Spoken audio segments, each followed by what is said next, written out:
அப்புறம் பரந்தூர் பறந்து கிடக்கிறதேன்னு கேட்பீங்க. என்ன அதில் ஒருத்தர் பார்த்தீங்கன்னா முந்தான பரந்தூருக்கு போனாரா யாரோ ஒருத்தர், ஜோசப் விஜயா, அது எனக்கு தெரியல. அவர் போனாராம். அவர் என்ன சொல்றார், நான் முன்னேற்றத்திற்கு எதிரானவன் அல்ல.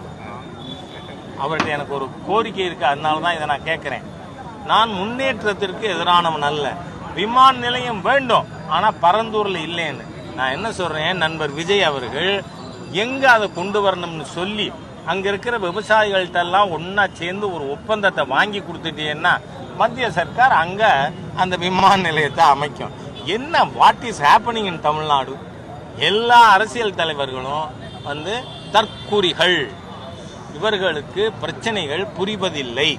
அதனால என்ன பண்றது, நம்ம தற்குறிகளுக்கு எதிர்த்து எதிர்நீச்சல் போட வேண்டியிருக்கு. We will do. Thank you.